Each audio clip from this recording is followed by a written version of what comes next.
Gold, trusted gold buyers. మీరు తాకట్టు పెట్టిన బంగారాన్ని విడిపించి ఈ రోజు ఉన్న మార్కెట్ ధరకు కొనబడును.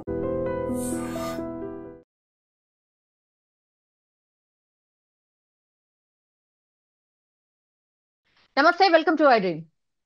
ఒక 2-3 రోజుల నుంచి అయితే వారం 10 రోజుల నుంచి యాక్చువల్లీ కవిత గారు ఏదో లేఖ రాసిరట అని లీకులు వచ్చినాయి. ఆ తర్వాత ఏకంగా లేఖనే బయటకు వచ్చింది.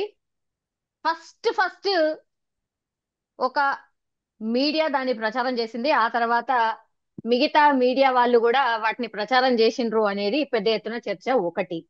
కానీ ఇవన్నీ పక్కకు పోయి దాని మీద క్లారిటీ ఇచ్చేశారు కవిత గారే. కవిత గారు కొన్ని మాటలు మాట్లాడినరు, అంటే కోవట్లు, దయ్యాలు ఇట్లాంటివి కూడా మాట్లాడిన పరిస్థితి. సో వీటన్నిటి మీద మాట్లాడడం మనతో పాటు ఉన్నారు కాంగ్రెస్ పార్టీ ఎమ్మెల్సీ అద్దంకి దయాకర్ గారు. సార్ నమస్తే. నమస్తే. నమస్తే అమ్మా. సార్, మొత్తం ఇక పాలిటిక్స్ అన్ని పక్కకు పోయినాయి, ఓన్లీ ఇదే చర్చ మొత్తం నడుస్తుంది సార్. మీరు చాలా డిబేట్స్ లో కూడా ఇదే మాట్లాడి ఉంటారు. కానీ అవును. సార్, ఈ రోజు కేటీఆర్ గారు మాట్లాడుతూ, అవును మా పార్టీలో కోవట్లు ఉన్నారు కానీ కాంగ్రెస్ కోవట్లు ఉన్నారు అని మాట్లాడిండు సార్. మరి ఆ పార్టీలో ఎవరు సార్ కోవట్లు? ఎవరు మీ పార్టీకి సంబంధించిన కోవట్లు ఎవరు? అది ఇప్పుడు కాంగ్రెస్ పార్టీ కోవట్లు ఎవరో చెప్పాలి వాళ్ళే. ఉమ్, రే రే- మన ఎవరు కేసీఆర్ చెట్టున్న దయ్యాలు ఎవరో కూడా కవిత చెప్పాలి. రెండు వాళ్ళ మీదనే ఉన్నాయి ఇప్పుడు. ఉమ్, కాబట్టి వాళ్ళు ఎంత సంక్షోభంలో ఉన్నారో ఇప్పుడైనా మనకు అర్థమవుతుంది కదా. కాబట్టి వాళ్ళ సమస్యను పరిష్కరించుకోలేక కాంగ్రెస్ పార్టీ మీద, తర్వాత బీజేపీ ఏజెంట్ గా మారడానికి కాంగ్రెస్ పార్టీ మీద కేటీఆర్ ఇంకా ఎవరు ఏ కామెంట్స్ చేసినా కూడా మేము వాటి విషయాల్లో పెద్దగా పట్టించుకోవాల్సిన అవసరం లేదు. బట్ మాట్లాడిన మాటల్లో రాజకీయ ఆరోపణలు కానీ చూస్తాం తప్పితే దాంట్లో ఉన్న కొత్త స్టాంటిటీ ఏమున్నది? ఇప్పుడు కవిత చేసిన ప్రశ్నలకు ఆ, సమాధానం చెప్పే స్థితిలో బీఆర్ఎస్ పార్టీ ఏ నాయకుడు లేడు. కేటీఆర్ చూసినారు కదా, ఇంతకుముందు ప్రెస్ మీట్ లో ఏం మాట్లాడుతుండ్రో. ఉమ్. కనీస స్పందన కూడా లేకుండా సొంత చెల్లి చేసిన కామెంట్స్ మీద కూడా అదే రాజకీయ ధోరణితో ఉన్న పరిస్థితిని బట్టి చూస్తే వాళ్ళకి అర్థమవుతుంది. అటు తండ్రి, ఇటు అన్న, ఇద్దరు కూడా ఏ విధంగా అవమానిస్తుండ్రో వాళ్ళని వాళ్ళు ఆత్మపరిశీలన చేసుకోవాల్సిన అవసరం అవుతుందని నేను అనుకుంటున్నాను. పెద్దగా అసలు అందులో ఏమున్నది? సరే, ఒక మాట అన్నాడు, అవును అంతర్గతంగా చర్చించుకోవాల్సిందేమో, అట్లా అందరికీ వర్తిస్తది అని చాలా లైటర్ వేరే తీసుకున్నారు సార్. పెద్ద దాన్ని సీరియస్ గా తీసుకున్నట్టు అనిపిస్తలేదు. ఓ పెద్ద ప్రచారం చేస్తున్నాయి, కోతికి కొబ్బరి చిప్ప దొరికినట్టు ఫీల్ అవుతున్నారు అని కవిత గారు కూడా మాట్లాడిండు. మరి మీరు చిన్నదాన్ని చాలా పెద్దగా చూస్తున్నారా ఏంది?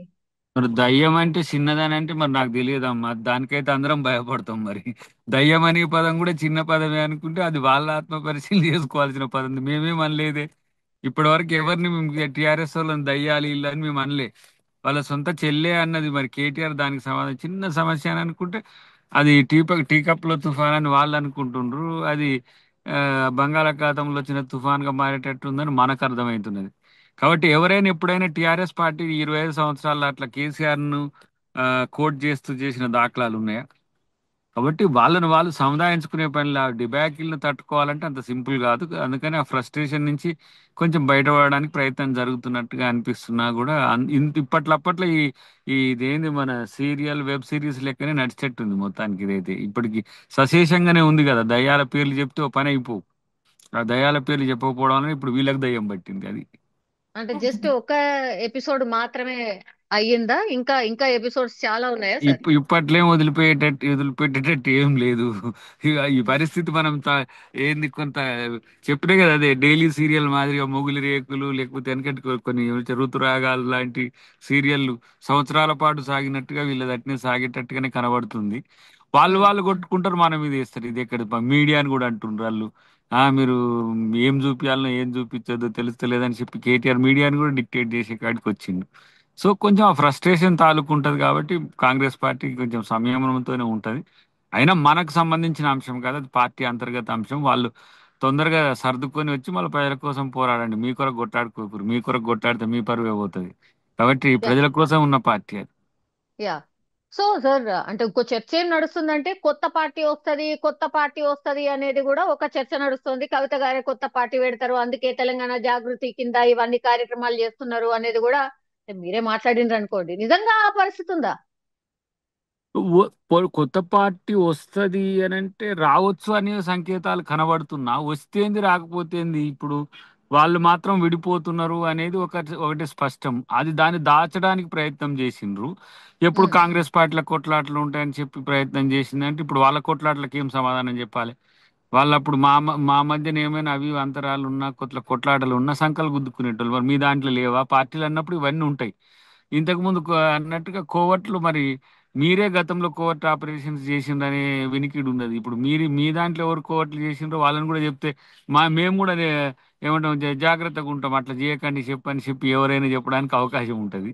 బట్ కోవర్ట్లతో ఎదిగిన పార్టీ కోవర్ట్ల గురించి మాట్లాడుతూ కోవర్టిజం చేసే వ్యక్తులే కోవర్ట్గా మారుతుంటే, అంటే బీజేపీ కోవర్ట్గా మారిన కేటీఆర్ ఇట్లా మాట్లాడుతుంటే కొంచెం నవ్వు వస్తుంది అంతే. యా, రెండు నేషనల్ పార్టీస్ ఇప్పుడు బీజేపీ గాని కాంగ్రెస్ గాని, కానీ ఒక్కటే ఒక ప్రాంతీయ పార్టీ ఈడ ఉంది సార్. మీరు ఎన్నడన్నా ఎక్స్పెక్ట్ చేసిర్రా ఇట్లా జరగవచ్చు, ఇట్లా కావచ్చు అని ఎప్పుడన్నా అనుకున్నారా? సరే, అది కుటుంబ పార్టీ అని మీరు అందరినీ కలిపే ప్రయత్నం చేసిర్రు, కానీ వాళ్ళేమో విడిపోయే ప్రయత్నం చేస్తున్నట్టు అనిపిస్తున్నది. అంటే మీరు అది అదే అంటున్నారు కదా. జాతీయ పార్టీగా రూపాంతరం చెందిన ప్రాంతీయ కుటుంబ పార్టీ అది. అంటే తెలంగాణ రాష్ట్ర సమితి నుంచి భారతీయ రాష్ట్ర సమితిగా మారింది. ఉమ్, మారి మళ్ళీ అది కూడా వచ్చి కుటుంబానికే పైసలు వచ్చినావు మీకు అర్థం చేసుకోండి. ఇప్పుడు ప్రాంతీయ పార్టీ ఉండి బతికిపోయిపోయింది దేశం, కానీ వీళ్ళే కనుక దేశానికి ఎక్స్టెండ్ అయి ఉంటే రోజు ఏంది ఉత్తరం దక్షిణం తర్వాత తూర్పు పడమరని పంచుకొని కొట్లాడుకునే పరిస్థితి వచ్చు. అది ఎందుకు అదృష్టం అంతవరకు ఎక్స్టెండ్ కాకపోవడం అనేది. కాబట్టి ఇక్కడికే పరిమితమైన ఇంకా కొన్ని ప్రాంతాలకే ఉండవడం సమస్య మంచిగానే ఉన్నది. కానీ అన్నిటికంటే ముఖ్యంగా కేసీఆర్ కు వచ్చిన సమస్య ఇది. కేసీఆర్ పరిష్కరించుకోవాల్సిన సమస్య. కేసీఆర్ పరిష్కరించుకోవడానికి నిర్ణయం తీసుకున్నడా లేదా అనేది భవిష్యత్తులో తెలుస్తుంది. అంటే కవిత రూపంలో వచ్చిన సమస్యను ఓన్లీ మీరు అన్నట్టుగా ఏదో చిన్న సమస్య, మా ఇంట్లో సమస్య పరిష్కరించుకుంటాం అనుకుంటే మంచిదే. కానీ ఆమె చేసిన కామెంట్స్ మాత్రం ప్రతిపక్షాలు ఏం మాట్లాడినరో ఆమె అదే మాట్లాడింది. అంటే వాళ్ళ డాడీ తప్పు చేస్తున్నట్టే, వాళ్ళ పార్టీ తప్పు చేస్తున్నట్టే కనబడ్డది. సో వాళ్ళ దాంట్లో వాళ్ళ అంతర్గత కుమ్ములాట్లకు దయ్యాల మాదిరి కొంతమంది కేసీఆర్ చుట్టూ చేరిండటానికి వాళ్ళు సమాధానం చెప్పుకోవాల్సిన అవసరం ఉంది. కాబట్టి ఇలా కాంగ్రెస్ పార్టీ వాళ్ళ దాంట్లో సమస్య వచ్చిందని నేను సంతోషం ఏం పడతలే. వాళ్ళు సంక్షోభంలో పడాలని కూడా ఏం కోరుకోవట్లే. వాళ్ళు నిర్మాణాత్మక ప్రతిపక్షంగా ఉండకుండా ఇలాంటి ఫేక్ లీడర్లో లేకపోతే ఇప్పుడు కేటీఆర్ లాంటి అబద్ధాలకు ముచ్చట్లు చెప్పేటోళ్ళను ఎవరు సహిస్తారు చెప్పండి. ఇలా ఇంత పెద్ద సమస్య వాళ్ళ సంక్షోభం ఉంటే పక్కన వచ్చి ఆయన నేషనల్ అవార్డు గురించి మాట్లాడుతుండు బీజేపీ వాళ్ళ కంటే ముందే. సో అసలు ఇంతలా నిజంగా అంటే బానిసత్వం. ఎవరు ఎక్స్పెక్ట్ చేయలేదు సార్ ఇవాళ ప్రెస్ మీట్. యాక్చువల్లీ దీని గురించి మాట్లాడతారేమో ఓ రకరకాల ఊహాగానాలు వచ్చినాయి, క్రమశిక్ష చర్యలు ఉంటాయి, అవి ఉంటాయి, ఇవి ఉంటాయి అని. అది మొత్తం పక్కకు పోయి మీ గురించి మాట్లాడి ఆ తర్వాత ఏదో ప్రశ్నలు అడిగినప్పుడు ఏదో ఇట్లా చెప్పి వెళ్ళిపోయిండ్రు. బీఆర్ఎస్ లో ఆడబిడ్డలకు ఎప్పుడు అవమానమే. గతంలో కూడా వాళ్ళు మంత్రులు ఇవ్వలేదని ఒక ఒక టెన్యూర్ అయిపోయినాక తీసుకొచ్చి ఇచ్చిండ్రు. వాళ్ళంటే బయట వేరే కుటుంబాల్లో పుట్టిన ఆడబిడ్డలు, వాళ్ళ ఆడబిడ్డలకు కూడా వాళ్ళకి ఇదే గౌరవం ఇస్తారని అర్థమైంది. కనీసం అడ్రస్ చేసేటోళ్ళు కూడా లేరు. ఆమె కడుపు చించుకున్నా కూడా ఆమె కాళ్ళ మీద బరువుడు తప్పితే వాళ్ళని ఆమెను పట్టించుకుంటూ లేడని అర్థమైపోయింది కదా. కాబట్టి ఇలా ఇదేమి ఈ రోజున వచ్చిన గ్యాప్ ఏం కాదు. సంవత్సరాలుగా వాళ్ళ మధ్యన గ్యాప్ ఉంది. ఆమెను ఎట్లా ఎగ్జిట్ చేయాలనే కోణంతో వాళ్ళు ఉన్నా కూడా తనేం చెప్పట్లేదుగా, కవిత గారు ఏం చెప్పట్లేదుగా నాకేమి మా అయ్య మంచోడే దేవుడే కానీ ఆయన చుట్టూ అంతా చేరిండని. కాబట్టి ఎవరు చేరిండ్రు, ఏం చేసిండ్రు, వాళ్ళ పార్టీలో ఏం జరుగుతుంది అనేది ఇప్పుడు దేశం మొత్తమే కాదు తెలుగు వాళ్ళు ఉన్న ప్రపంచం మొత్తం కూడా తెలుస్తుంది. కాబట్టి ఎప్పుడు కూడా పరిమితమైన ఆలోచనలతో పరిమితమైన పరిధితో పార్టీలు ఉండకూడదు. అది ఎప్పుడు కూడా ఎక్స్టెంటివ్ గా ఉండాలి. అందుకనే ఇలా కాంగ్రెస్ పార్టీలో విభిన్న కులాలు, విభిన్న మతాలు, విభిన్న ప్రాంతాల యొక్క సమాహారంగా పార్టీ శ్రేణులు నిర్మాణం ఉంటది. ఇప్పుడు వాళ్ళు చూడండి, ఒకటే కుటుంబంలో తండ్రికి పుట్టిన ఇద్దరు పిల్లలు, తండ్రి యొక్క అక్క కొడుకు ఇక్కడికే పరిమితి. అక్క కొడుకును పక్కన పెట్టగలిగినరు. కొడుకుకు అవకాశం ఇవ్వాలనుకున్నప్పుడు బిడ్డ అడ్డం వచ్చినప్పుడు బిడ్డను పక్కన అసలు బిడ్డ ముచ్చటే చెప్పట్లేరు. సో ఇప్పుడు ఉమ్. సగటు సమాజంలో ఆడబిడ్డకు జరుగుతున్న అవమానమే కవితకు కూడా జరుగుతుందని అనుకోవాలి. కాబట్టి అందుకనే ఆమె కొంచెం శివంగి లెక్క అయ్యే ప్రయత్నం చేస్తుంది. చూద్దాం ఏం జరుగుతుందో వాళ్ళ మధ్యన. అది అంతర్గత పోరుకు, లేదంటే ఇంకో పార్టీ ఏర్పాటుకు, లేదంటే వాళ్ళ పార్టీలను కలయికతో పగిలిన అద్దంలో కలిసే ఉంటారా చూద్దాం భవిష్యత్తులో. అల్టిమేట్ పవర్ అయినా సార్. అంటే పవర్ Yep. పోంగనే పవర్ పోంగనే ఇదంతా స్టార్ట్ అయింది ఒక రకంగా చెప్పాలంటే. అంటే పవర్ ఉంటేనే మనిషి గుర్తింప, లేకపోతే లేదా. ఇప్పుడు రాజకీయము, అధికారం, రాజకీయం అధికారం కోసమే అన్నట్టుగా కొన్ని పార్టీలు పనిచేస్తున్నాయి. రాజ్యాధికారంతోనే మనిషికి విలువ ఉంటుందనే ఒక రాంగ్ నోషన్తో ఉన్నారు. రాజకీయం యొక్క ముఖ్య ఉద్దేశము సేవ. సేవను పక్కన పెట్టి షేవింగ్ చేసే పనిలే పడ్డారు. ఈయనకి ఎన్ని వేల కోట్లు ఉన్నాయి, వానికి ఎన్ని వేల కోట్లు ఉన్నాయి, వాళ్ళకి ఎంత ఉంది, వీళ్ళకి ఎంత ఉంది, ఇది కాదు. ఇలా ప్రజా సేవే లక్ష్యంగా బీఆర్ఎస్ టీఆర్ఎస్ పనిచేసి ఉంటే వాళ్ళ కుటుంబంకే పరిమితం అయ్యేది కాదు. అట్లా నరేంద్ర గారిని వెళ్ళగొట్టిండ్రు, విజయశాంతి గారిని వెళ్ళగొట్టిండ్రు, రవీంద్ర నాయక్ గారిని వెళ్ళగొట్టిండ్రు, ఆ, ఈటెల రాజేందర్ గారిని వెళ్ళగొట్టిండ్రు, చివరికి కవితను కూడా వెళ్ళగొట్టే ప్రయత్నం చేస్తుండ్రని నేను అనుకుంటున్నా. సద్దుమణిగిన అది ఒక రకంగా ఆ, కలకలమైతే ఎప్పుడు ఉండేది, ఎందుకంటే ఆ గ్యాప్ ఈస్ దేర్. ఇంతలా పెరుగుతున్న గ్యాప్ విషయంలో ఈ 25 ఇయర్స్ తర్వాత ముందు ఎప్పుడు లేదు. 25 ఇయర్స్ వేదికనే వేదిక కావడం ఇటు అన్నిటికి కూడా.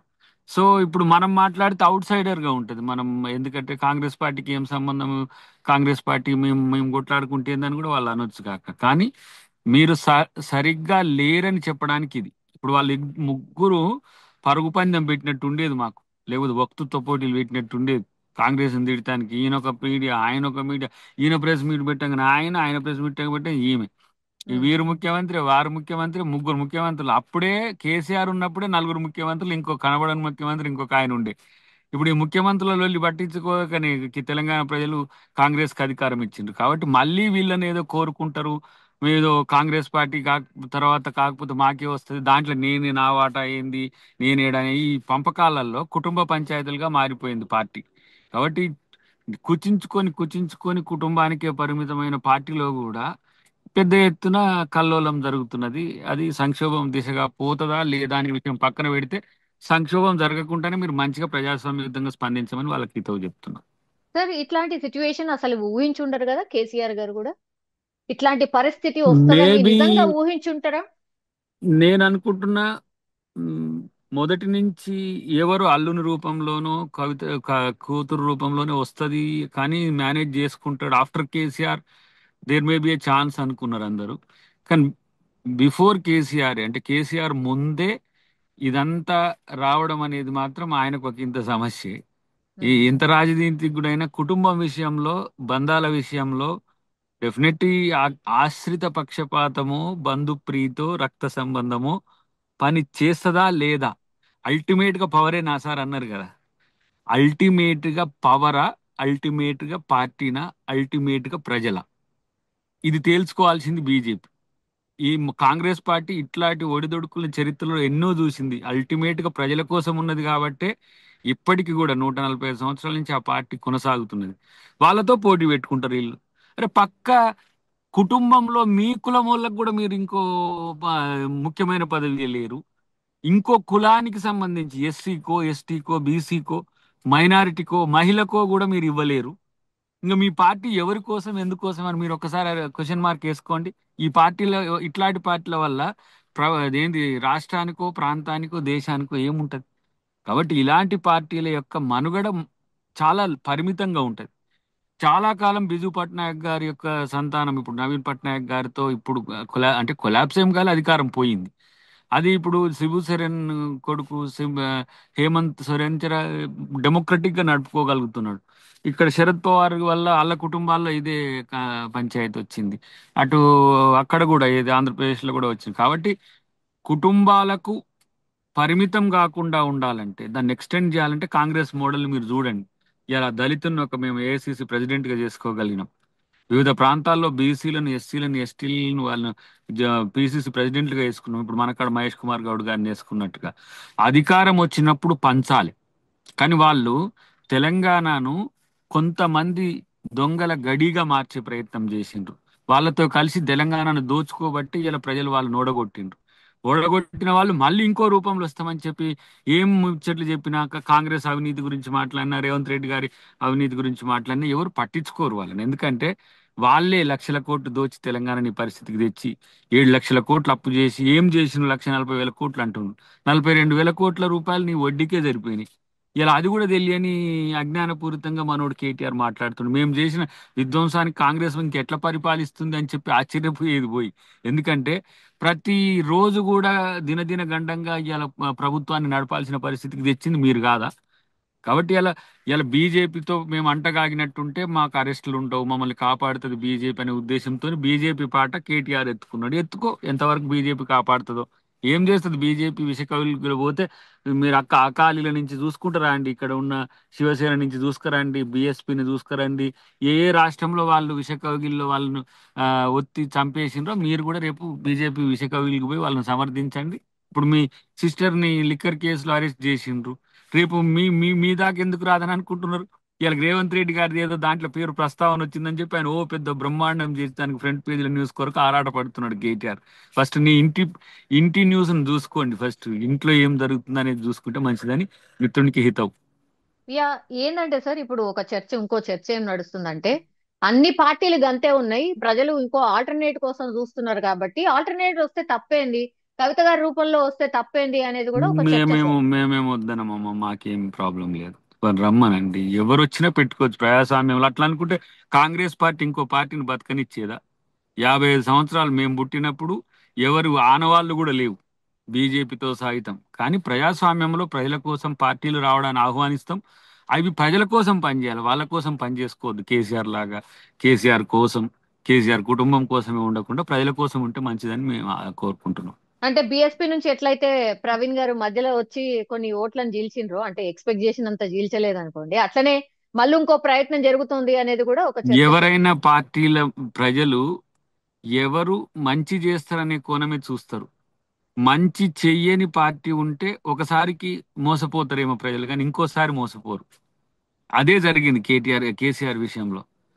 ముందస్తుగా యాంటీ ఇన్కంబెన్సీ రాకముందే పార్టీని ఎన్నికలకు తీసుకుపోయిండు, మళ్ళీ గెలిచిండు, మళ్ళీ గెలుద్దాం అనుకున్నాడు.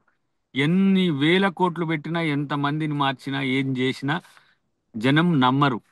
నువ్వు మంచి చేసి ఓడినా మళ్ళీ గెలిపిస్తారు, కానీ చెడు చేయడానికి మళ్ళీ వస్తా అంటే ప్రజలు రానియరు. ఇది ప్రజాస్వామ్యం. కాబట్టి ఆయన రాజరికాన్ని ప్రజాస్వామ్యంలో టెస్ట్ చేయబోయిండు. ప్రజలు చాలా ఎప్పుడు స్టాండర్డ్ గానే ఉంటారు. ఎవరైనా సరే కండిషన్స్ అప్లై. ఎవరిదైనా ప్రజల కోసం పని చేసినోడి నాయకుడు తప్పితే ప్రజల ధనం దుర్వినియోగం చేసడం, ప్రజలను ధనం దోచుకోవడం, ప్రజల కోసం కాకుండా వాళ్ళ కోసం పనిచేసే చరిత్రలో ఎవరు కూడా చరిత్రహీనులుగా ఉంటారు తప్పితే చరిత్ర నిర్మాతలు కాలేరు. Yeah, lost my question sir. ఇంత జరుగుతోంది కదా, ఒకవేళ నిజంగానే కవిత గారి మీద క్రమశిక్షణ చర్యలు ఉండే ఛాన్సెస్ ఎంతవరకు ఉన్నాయి సార్? నిజంగా ఆ స్టెప్ పోతుందా? ఉండొచ్చు, ఆప్షన్ ఉండకపోవచ్చు. ఉన్నా వాళ్ళకి జరిగే లాభం లేదు, చర్యలు లేకున్నా వాళ్ళకి జరిగే లాభం లేదు. అంటే విన్ విన్ సిచ్యువేషన్ అంటాం కదా, డిఫీట్ సిచ్యువేషన్ బీఆర్ఎస్కి వచ్చింది ఇప్పుడు. ఒకవేళ కవితకు వస్తే విన్ విన్ సిచ్యువేషన్ ఉంటుందేమో. ఎల్లగొట్టినా హీరోయిన్ అవుతుంది, ఆడ ఉన్నా కూడా అయ్యని ప్రశ్నించి వీళ్ళ అన్నను క్వశ్చన్ చేసి నిలబడ్డది పోనీరా ఆడబిడ్డ అని చెప్పి అట్లా కూడా ఉంటుంది. కానీ టిఆర్ఎస్ కు బీఆర్ఎస్ కు మాత్రం డిఫీట్ సిచ్యువేషన్ కొత్తగా వచ్చింది. ఇది చరిత్రలో వాళ్ళకు ఎప్పుడు వస్తుందని వాళ్ళు అనుకోని పరిస్థితి వచ్చింది. దానికి కారణం ఏంటంటే స్వార్థమే. స్వార్థం ఎప్పుడు కూడా మంచి చేయదు. స్వార్థం ఎప్పుడు కూడా ప్రజలకు మంచి చేయలే, వాళ్ళకి మంచి చేయలే, ఎవరికి మంచి చేయదు. అది ఇంకా వాళ్ళకి ఇవన్నీ థీసిస్లు ఫిలాసఫీలు ఇలా వచ్చేవి కాదు.